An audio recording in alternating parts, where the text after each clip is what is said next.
The holographic display flickered to life in the United Earth Command Center, revealing the imposing figure of Admiral Vorak of the Galactic Empire. His scaled features twisted into what humans had learned to recognize as contempt, while his 4 arms gestured dismissively at the assembled Earth delegation. "Your species has had sufficient time to consider our generous offer." Vorak's voice echoed through the translation matrix. "Submit to imperial rule, provide tribute of your resources and population, and you shall be granted the privilege of survival under our protection." General Martinez, Earth's senior military commander, stepped forward. His weathered face remained impassive, despite the weight of humanity's future resting on his shoulders. "Admiral Vorak, the people of Earth have made their decision. We respectfully decline your offer." The alien commander's laugh was a harsh, grating sound. "Respectfully decline? You primitive beings seem to misunderstand the nature of our communication. This was not a request, it was a demand. Your pathetic world possesses exactly 300 of what you call destroyers.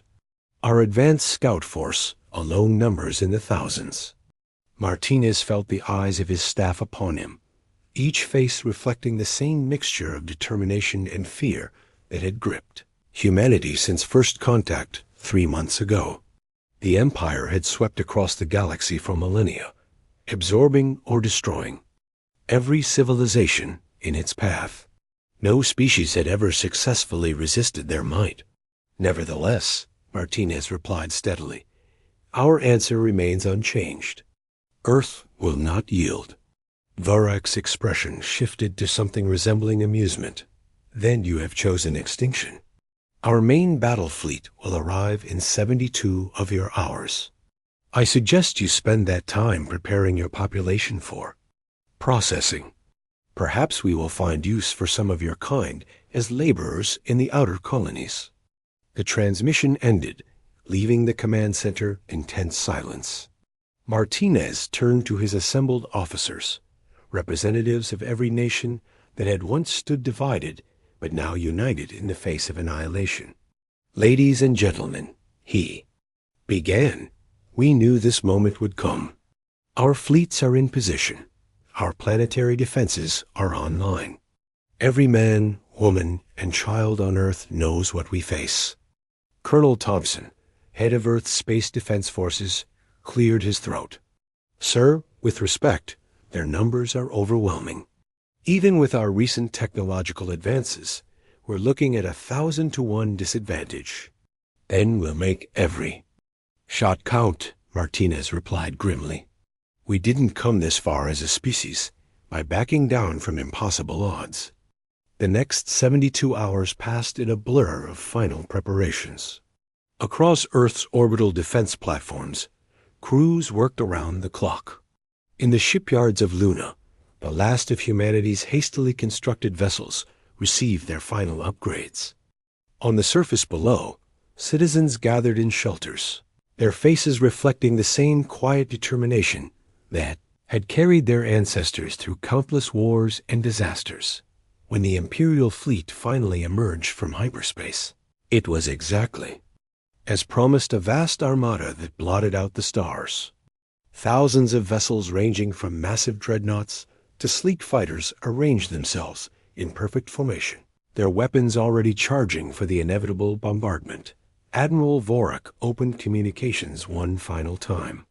"Humans of Earth, this is your last opportunity. Surrender now, and your deaths will be swift." Martinez stood on the bridge of the flagship Terra, surrounded by officers who had volunteered for what they all knew would be humanity's final stand. "All ships, this is command. You know your orders. Make them remember that humans do not go." Quietly into the dark, the Imperial fleet began its advance, energy weapons lighting up the void between the armadas. Earth ships met them halfway, their smaller numbers dwarfed by the massive alien formation. The first exchange of fire illuminated space like a miniature sun, and both sides began taking casualties. But as the battle raged, something unexpected happened. The stars themselves seemed to shift and bend, and space rippled like water disturbed by a stone. From the distortion emerged ships unlike anything either side had ever seen sleek. Black vessels that seemed to absorb light rather than reflect it. The mysterious fleet was vast, numbering in the tens of thousands, each ship radiating a power signature that made both human and imperial sensors scream warnings. They moved with perfect coordination, taking position between Earth and the Imperial Armada. A new voice filled the communication channels, speaking in flawless English, but with an accent that seemed somehow familiar, yet impossible to place. Imperial fleet, you will withdraw immediately. This world is under our protection. Vorak's response crackled with disbelief. Unknown vessels, identify yourselves. You interfere with lawful imperial expansion. We are the Terran Defense Force, came the reply, and this is our homeworld. The silence that followed was deafening. On Earth, Martinez stared at the tactical display in stunned amazement. These ships, these impossible vessels, bore no resemblance to anything in humanity's arsenal. Yet their defenders claimed to be human. The lead black ship moved closer to the Imperial flagship, its weapon systems powering up with an energy signature that made the Empire's most advanced. Dreadnoughts looked like children's toys. Admiral Vorak, your species has a choice. Retreat now, or face the consequences of threatening our past. Your past? Vorak's voice had lost its earlier confidence. We are humanity's future, Admiral, and we've come home to prevent a tragedy that should never have been allowed to occur. Your empire ends here. The Imperial fleet, faced with technology beyond their comprehension in numbers they couldn't match, began to withdraw. As they retreated into hyperspace, the Black Fleet maintained their protective formation around Earth. The last transmission came from the lead vessel. The loop is closed. The timeline is preserved. Earth survives to become what it was always meant to be.